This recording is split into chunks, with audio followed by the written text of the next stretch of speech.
I didn't tell anyone where I was going, not because I was trying to be mysterious or reckless. I just didn't want to talk to anyone. Work had been draining me for months. My phone never stopped buzzing, and every conversation felt like another obligation. I wanted silence, real silence. So I packed my truck on a Friday afternoon, grabbed my tent, a cooler, and a cheap lantern, and drove north until the roads thinned out and the trees closed in around me.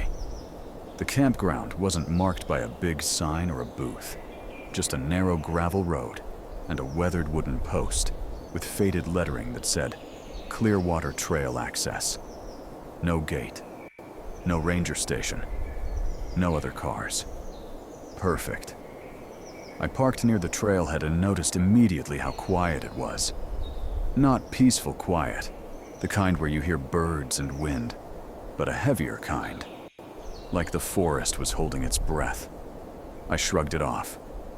Being alone always messes with your perception at first. I hiked about a mile in before finding a clearing near a small creek. The spot looked untouched, which I liked. No fire rings, no trash, no signs that anyone had been there recently. I set up my tent, gathered some wood, and made a small fire as the sun dipped behind the trees. By the time it got dark, the forest came alive with sound. Crickets, distant owls, leaves rustling. Normal stuff. Comforting, even. I cooked a simple meal and sat by the fire until my eyes grew heavy. I crawled into my tent, zipped it shut, and let the darkness take over. That was the first time I heard it. Footsteps. Slow, deliberate, crunching leaves. I froze. At first I told myself it was a deer, or maybe a raccoon. Animals wander through campsites all the time. But these steps didn't wander. They circled. I lay there listening as whatever it was moved around my tent, stopping every few seconds like it was inspecting something. I held my breath, waiting for the sound to drift away. It didn't. Instead, it stopped directly behind my head, right outside the thin wall of fabric. I whispered, "Hey," feeling stupid the second the word left my mouth. No response, just silence. And then one slow step backward, then another. The footsteps faded into the woods. I didn't sleep much after that. Morning came with fog rolling through the trees, thick and low. I stepped out of my tent and immediately felt uneasy. The forest looked different, closer somehow. The trees seemed packed tighter together than they had the day before. I noticed footprints near my campsite. Bare footprints. Too long to be a child's. Too narrow to be mine. They circled the tent. I packed up my food, telling myself someone else had wandered through during the night. Maybe a hiker. Maybe someone messing with me.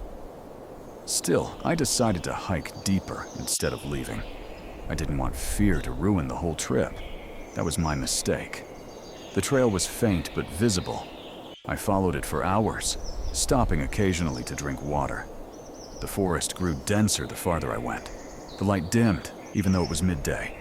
That's when I realized something was wrong. The woods had gone quiet.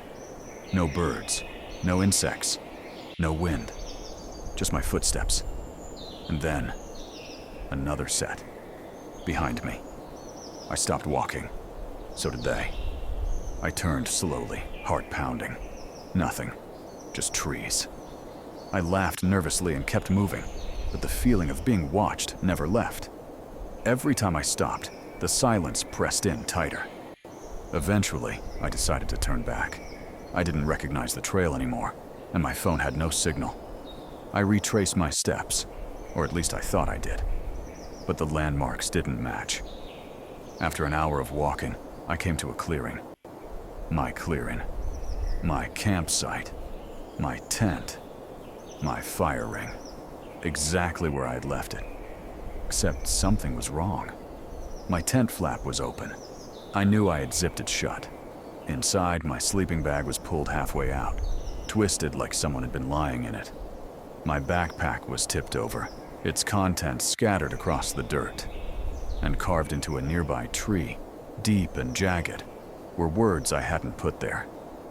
You came back. My stomach dropped. I didn't wait. I stuffed whatever I could into my pack and started moving fast. Not running, but close. I followed the creek downstream, figuring it had to lead somewhere. That's when I heard my name, not shouted, spoken softly, from the trees.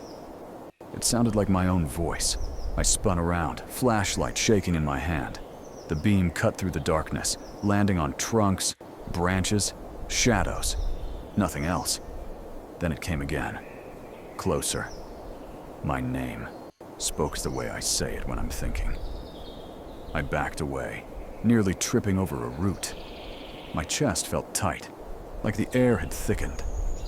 Something stepped into the edge of the light. It was tall. Too tall. Its shape was wrong. Limbs stretched too long. Joints bending where they shouldn't. Its face, or what should have been a face, looked unfinished, like someone had tried to remember what a person looked like and failed. It tilted its head and smiled. The smile was perfect. That's what terrified me the most. I ran. Branches tore at my arms and face as I crashed through the woods, not caring where I was going. I could hear it behind me, not running, just walking, like it knew I couldn't escape. The forest blurred together. I tripped, rolled down a slope, and landed hard near the creek. I scrambled up and followed the water blindly, lungs burning. Eventually, lights appeared through the trees. My truck. I don't remember unlocking the door or throwing my gear inside. I just remember slamming the door shut and locking it, heart hammering in my ears. I sat there for a long time, waiting. Nothing came out of the woods. No footsteps. No voices. Just silence. I drove out before sunrise, tires kicking gravel as I left that place behind. I didn't look back. When I got home, I unpacked slowly, hands still shaking.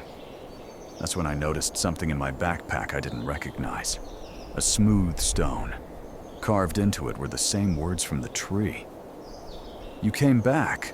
I threw the stone away. But sometimes late at night, when everything is quiet, I swear I hear footsteps outside my window. Slow, deliberate, waiting.